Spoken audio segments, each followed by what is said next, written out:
तो मूवी शुरू होती है बेजान पड़ी हुई पृथ्वी को दिखाने से। केमिकल वॉर की वजह से पूरी पृथ्वी तबाह हो गई है। पूरी दुनिया में दो ही जगह ऐसी बची जहां इंसान रह सके। बचे हुए उस दोनों जगह पे लोगों ने कॉलोनी बना ली। एक कॉलोनी का नाम था यूनाइटेड फेडरेशन ऑफ ब्रिटेन, जहाँ के अमीर लोग रहते थे। दूसरी कॉलोनी का नाम था ऑस्ट्रेलियन रीजन, जहाँ के सब लेबर और गरीब लोग रहते थे। इस पूरी कॉलोनी को ब्रिटेन ही कंट्रोल करता था। कॉलोनी का इंचार्ज एक लीडर है जिसका नाम कोएगन है। कोएगन चाहता था कि सब कुछ उसके काबू में रहे, क्योंकि ब्रिटेन में डेवलपमेंट के काम के लिए इसी कॉलोनी से लेबर लाए जाते। अब पृथ्वी के ऊपर का वातावरण सांस लेने लायक नहीं था, और ये दोनों जगह पृथ्वी के अलग अलग जगह पे थे। इसलिए पृथ्वी के कोर से एक लिफ्ट बनाई गई थी, और उसी लिफ्ट से लेबर ब्रिटेन में आना जाना करते थे, जिसमें कि केवल 15 मिनट लगते थे। अभी हमें मूवी का मेन कैरेक्टर दिखाया जाता है जिसका नाम कि डगलस है, जो एक लड़की के साथ एंड्रॉयड रोबोट से बच के भागने की कोशिश कर रहा था। भागते भागते वो बाहर निकलने के रास्ते पे पहुंच जाते हैं। तभी एक गोली दोनों के हाथ को चीर के निकल जाती है, और डगलस ना चाहते हुए भी अपनी कुर्बानी दे देता है और एंड्रॉयड रोबोट के हाथों पकड़ा जाता है। और तभी डगलस अपने बिस्तर पे उठता है। ये एक बुरा सपना था जो कि डगलस को हमेशा आता है। उसकी पत्नी लॉरेंस डगलस को पूछती है क्या फिर उसे आज वही सपना आया, लेकिन डगलस के लिए ये रोज का था, इसकी वजह से वो बात को टाल देता है। तभी लोरी के फ़ोन में अलर्ट का नोटिफिकेशन आ जाता है कि अभी अभी उनके ट्रेन में बॉम्ब ब्लास्ट किया गया है, जिसमें कि 150 से ज़्यादा लोग मारे गए। लोरी एक एजेंट है, इसलिए डगलस को बाय बोल के वहाँ से निकल जाती है और अपने काम पे चली जाती है। और डगलस भी टीवी पे यही न्यूज़ देखता है कि आज फिर से ब्रिटेन की एक ट्रेन में विद्रोही ग्रुप ने बॉम्ब ब्लास्ट कर दिया, क्योंकि वो ब्रिटेन की गुलामी नहीं करना चाहते। मथाया इस विद्रोही ग्रुप का लीडर है, जो कि ब्रिटेन को इस कॉलोनी से हटाने के लिए लड़ाई लड़ रहा है। फिर हमें पता चलता है कि डगलस भी कॉलोनी का एक लेबर ही है, तो वो भी अपने काम के लिए घर से निकल जाता है। और जाते समय वो एक कंपनी को देखता है जिसका नाम रिकॉल है।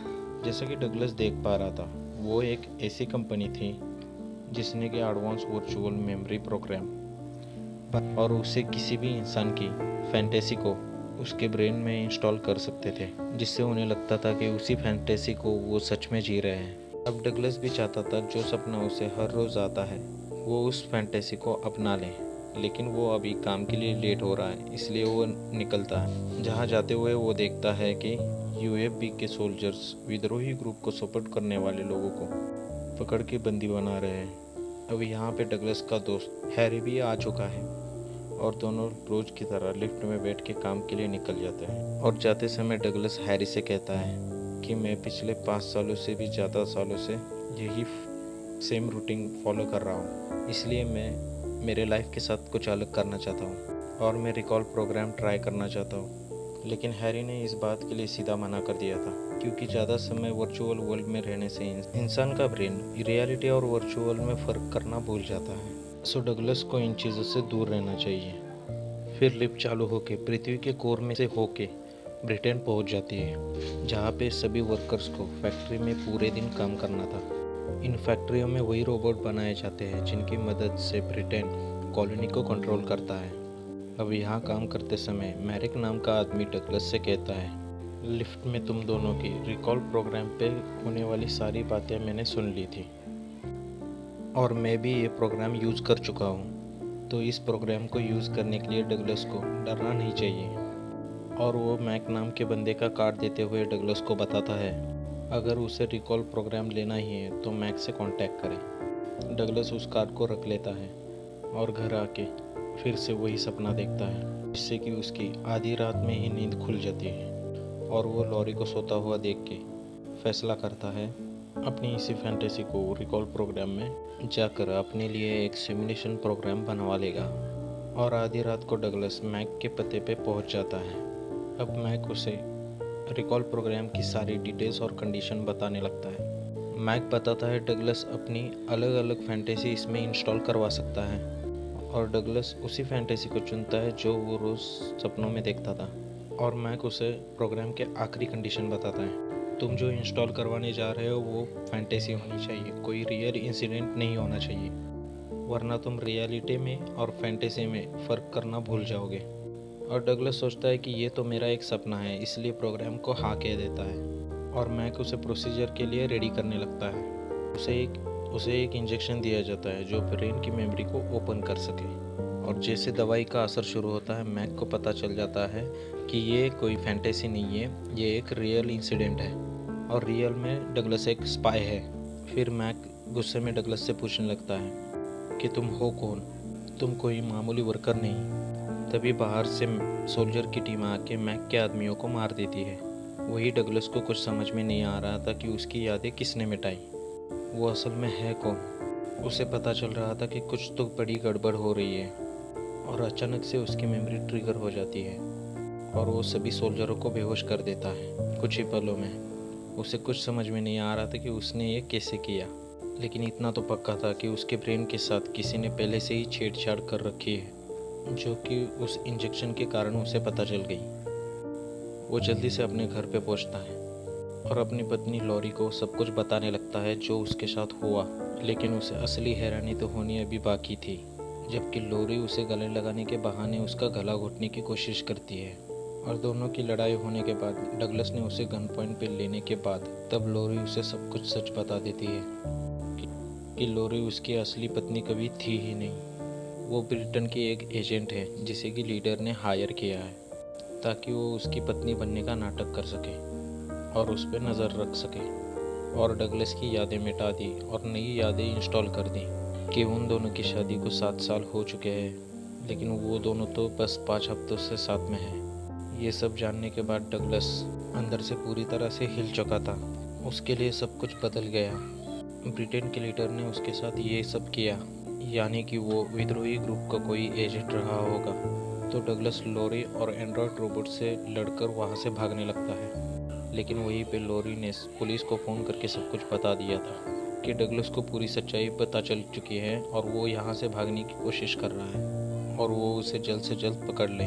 और भागते हुए डगलस के पास किसी का कॉल आता है और वो डरते डरते रिसीव करता है और वो कोई हमाद नाम का आदमी था, जो कि वो उसके साथ काम करने वाला एक एजेंट था। और वो डगलस को बताता है उसकी रियल आईडी और पहचान एक बैंक के लॉकर में बंद है। डगलस वहाँ जाके सब कुछ ले ले और जैसे ही कॉल कट होता है उसके हाथ से ये फ़ोन उसे हटाना होगा, नहीं तो वो सब उसे ट्रैक कर सकते हैं। और डगलस अपने हाथ को काट के फ़ोन को निकाल फेंकता है और बैंक में जाने लगता है। वही कोरी को लीडर का ऑर्डर आया था कि डगलस को ज़िंदा पकड़ना है, कुछ भी करके ज़िंदा पकड़ना है, उसे मारना नहीं है, क्योंकि डगलस उसके लिए बहुत ज़रूरी है। तुम्हें उसे ज़िंदा ही पकड़ना है। लेकिन लॉरी के दिमाग में कुछ और ही चल रहा होता है। वो डगलस को ज़िंदा पकड़ना नहीं चाहती है, उसे मारना चाहती है। और वो अपने स्टाफ से कहती है अगर उन्हें मौका मिला तो वो डगलस को मार देंगे और कह देंगे कि गलती से गोली लग गई। वही डगलस को बैंक के लॉकर से अपना सामान मिल गया था, जिसमें कि कुछ डॉक्यूमेंट्स और उसका एक वीडियो रिकॉर्ड था, जिसे उसने तब रिकॉर्ड किया था जब भी उसे ब्रिटेन पुलिस ने पकड़ा था। वो वीडियो में बताता है कि उसकी यादें मिटा रहे हैं और उसे खुद को जानने के लिए ब्रिटेन में जाना होगा। उस सामान में उसका एक फेक पासपोर्ट भी था, जिससे कि वो होलोग्राम टेक्निक से रूप बदल के ब्रिटेन में जा सकता है। लेकिन डगलस लिप से रूप बदल के जा ही रहा था, तब ब्रिटेन में एग्जिट करते समय वो पकड़ा जाता है। लेकिन डगलस की अच्छी किस्मत, वही लड़की जो हर रोज़ उसके सपने में आती थी, वही उसे बचाने वहाँ पहुँच जाती है और वो वहाँ से उसे बचा के ले जाने लगती है, जिसमें कि वो लड़की बेहोश हो जाती है। फिर डगलस उसे अपने घर पे लेके आता है। इस घर में पहुंच के उसे पता चलता है कि उसकी यादें मिटाने से पहले वो यहीं पे रहता था। यहाँ पे उसे एक और रिकॉर्डिंग मिलती है, जिसमें कि उसे पता चलता है उसका नाम डगलस नहीं है, उसका असली नाम कार्ल है, जो कि खुद भी एक ब्रिटेन के लिए एजेंट था और वो इस विद्रोही ग्रुप को पकड़ने के लिए लगा हुआ था। फिर वो मेलिना से मिला और उसे पता चला कि ब्रिटेन के लोग कॉलोनी के लोगों के साथ बहुत बुरा कर रहे हैं और वो भी इसमें शामिल है, इसलिए उसे बहुत बुरा लग रहा था। वहीं पे ब्रिटेन का लीडर रोबोट की संख्या बढ़ा के कॉलोनी के सभी वर्कर्स को मारना चाहता है, इससे कि ब्रिटेन के अमीर लोगों को कॉलोनी में रहने के लिए जगह मिल सके। इसलिए कार्ल ब्रिटेन के खिलाफ हो गया। लेकिन क्योंकि वो कभी ब्रिटेन का हाई लेवल एजेंट रहा था, इसकी वजह से उसके ब्रेन में एक किल कोड था जो कि सारे रोबोट्स को डीएक्टिवेट कर सके। इसलिए उन्होंने कार्ल को पकड़ने के बाद उसकी मेमोरी मिटाई, ना कि उसे जान से मार दिया। अब कार्ल को जल्दी से विद्रोही ग्रुप के लीडर मथा से मिलना पड़ेगा और उसे वो किल कोड देना होगा, जिससे कि वो रोबोट की आर्मी को डीएक्टिवेट करके ब्रिटेन से खुद को आज़ाद कर सके। मेलिना को होश आते ही वो कार्ल के पास आके उसे बताती है कि वो सपना सच था। वो दोनों ब्रिटेन से भागने की कोशिश कर रहे थे। तभी दोनों को एक साथ हाथ में गोली लग गई, जिसका निशान आज तक भी उनके हाथों पर है। और वो एक दूसरे से बहुत प्यार करते थे और साथ मिलके ब्रिटेन को कॉलोनी से निकालना चाहते थे। वो ये सब बात कर ही रहे थे, तभी हैरी बहुत सारे सोल्जरों के साथ वहाँ पहुँच जाता है। यानी कि उसका दोस्त हैरी भी एक एजेंट है जो कि उस पर नज़र रखने का ही काम करता था। लेकिन हैरी उसे कहता है कि वो कार्ल नहीं, वो डगलस ही है, और वो उस रात रिकॉल प्रोग्राम में जब गया था वो अभी तक वही है, वहाँ से अभी तक उठा नहीं है। और वो उसे कहता है कि वो तुम मेलिना को गोली मार दो और ये सिमुलेशन टूट जाएगा, तुम खुद देख लो। और कार्ल भी सोचने लगता है जो ये कह रहा है वो सच तो नहीं। तभी उसे मेलिना के आंखों में आंसू दिखते हैं और वो समझ जाता है कि ये रियलिटी है, और वो सीधा हैरी को ही गोली मार देता है और बाकी के गार्ड से बच मेलिना को लेके भागने लगता है। और लॉरी भी उनका गन लेके पीछा करने लगती है और उसे और भी गुस्सा आया जब उसने हैरी को मरते हुए देखा। वो उनका पीछा करने लगती है लेकिन उन्हें पकड़ नहीं पाती है। वही मेलिना और कार्ल विद्रोही ग्रुप के लीडर के पास जाने लगते हैं ताकि उसे किल कोड बता के रोबोट के आर्मी को ख़त्म कर सके। और उनके कुछ सोर्स की मदद से वो फाइनली विद्रोही ग्रुप के अड्डे पे पहुंच जाते हैं, जहाँ पे मताया कार्ल को देख के काफ़ी ही खुश था। वो जल्दी से उसके ब्रेन से किल कोड निकालने लगता है, जिससे कि वो ब्रिटेन से कॉलोनी को आज़ाद करवा पाएगा, क्योंकि फिर उनके पास रोबोट की आर्मी नहीं होगी। अब प्रोसेस पूरा होते ही मताया को पता चलता है कि ये सब झूठ था, और यहाँ से कहानी का सबसे बड़ा ट्विस्ट रिवील होता है। दरअसल कार्ल के ब्रेन में कोई किल कोड था ही नहीं। उसे तो यहाँ इसलिए भेजा गया था ताकि उसके ज़रिए ब्रिटेन पुलिस को विद्रोही ग्रुप का लीडर मिल जाए, क्योंकि वो बहुत सालों से उसे ही ढूंढ रहे थे, लेकिन कभी भी मताया को पकड़ नहीं पाए, क्योंकि उनके अड्डे के बारे में किसी को भी पता नहीं था। और लीडर ने ही कार्ल को चारा बना के इधर भेजा ताकि वो मताया को मार के पूरा विद्रोही ग्रुप ही ख़त्म कर दे। और सच्चाई पता लगते ही सब यहाँ से निकलने लगते हैं, लेकिन अब तक वहाँ ब्रिटेन का लीडर क्रोई और बाकी के सोल्जर पहुँच जाते हैं। वो एकदम से अटैक करके मताया के सारे लोगों को मार डालते हैं, और लीडर कार्ल और मताया के सामने आकर एक राज खोल देता है। वो बताता है कि किल कोड का चारा बना के तुम तक पहुँचने का प्लान किसी और का नहीं बल्कि कार्ल का ही है। ये उसी का आइडिया था जिससे हम तुम तक पहुंच सके। इसीलिए लीडर ने क्लोई को ऑर्डर दिया था कि जो भी हो जाए कार्ल को मारना नहीं है, उसे ज़िंदा पकड़ना है, क्योंकि ये सब आइडिया और प्लान उसी का था। और जैसे ये सच्चाई कार्ल को पता चलती है उसे अपने आप से घिन होने लगती है। वो अपने आप को कोसने लगता है। वो सोचने लगता है कि वो इतना बुरा कैसे हो सकता है। उसकी वजह से आज विद्रोही ग्रुप पूरा का पूरा ख़त्म हो गया, कि उनकी कोई गलती भी नहीं थी और कॉलोनी के लोग हमेशा हमेशा के लिए गुलाम रहेंगे। उसे खुद से, ब्रिटेन से और लीडर से नफरत हो गई थी कि तभी लीडर उसी के सामने विद्रोही ग्रुप के लीडर को जान से मार डालता है और बोलता है कि मेलिना को यहाँ से ले जाओ, और कहता है कि कार्ल की पुरानी वाली मेमोरी रिस्टोर करके मुझे मेरा पुराना वाला एजेंट लौटा दे, जिसने कि ये सारा प्लान बनाया था। वो उसका बहुत ही वफादार एजेंट है। और हाँ, पिछले 7 हफ्तों की भी यादें पूरी तरह से मिटा दो, ताकि उसे मेलिना से कोई भी हमदर्दी ना रहे। जब गार्ड कार्ल की यादें मिटाने की प्रोसेस कर ही रहे थे, एक गार्ड उसे बचा लेता है, वो उसे फ्री कर देता। ये वही हमाद था जिसने पहली बार उससे फ़ोन पे बात की थी। वो हमाद ही था जिसने पहली बार ट्रेन में ब्लास्ट किया था। और यहाँ से निकलते समय हमाद मारा जाता है और कार्ल फ्री हो जाता है। और वह लीडर रोबोट के आर्मी लेके कॉलोनी पे हमला करने जा रहा होता है, जैसे ही काल वहाँ पे पहुँचता है वो पूरी लिफ्ट में बॉम्ब लगा देता है, क्योंकि यही एक रास्ता था जो कॉलोनी तक पहुँचा सकता था। फिर वहाँ से काल मेलिना को बचाने जाता है। मेलिना को बचाने के बाद वो दोनों वहाँ से निकलने से पहले ही पकड़े जाते हैं और लीडर काल पे गन तानते हुए बोलता है कि बेशक तुम मेरे बहुत ही अच्छे एजेंट हो, लेकिन ऐसी गलती की सज़ा तो सिर्फ मौत है, और वो उस पर गन तान देता है।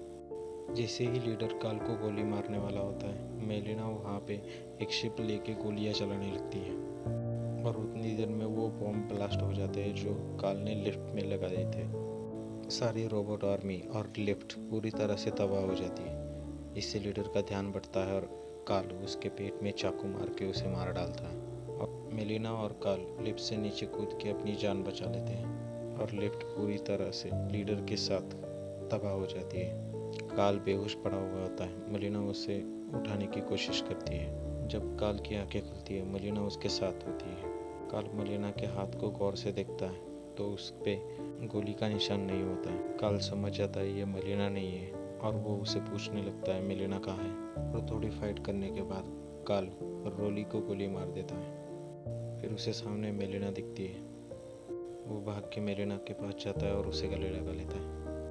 अब कॉलोनी पूरी तरह से ब्रिटेन से आज़ाद हो चुकी थी। सब लोग वहाँ पे आज़ादी से सांस ले रहे थे और ये देख के काल भी बहुत खुश था।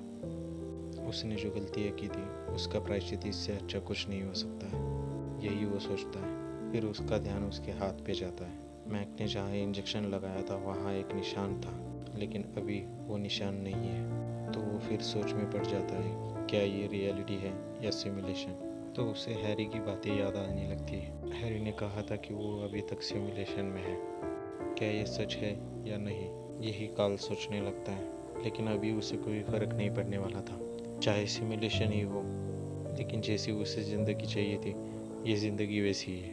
तो इसी सस्पेंस के साथ ये मूवी ख़त्म हो जाती है। अगर आपको ये मेरी एक्सप्लेनेशन अच्छी लगी हो तो प्लीज़ लाइक कर देना, कमेंट्स कर देना, और हाँ, सब्सक्राइब करना मत भूलना। ओके गाइज, मैं चलता हूँ, साइनिंग ऑफ।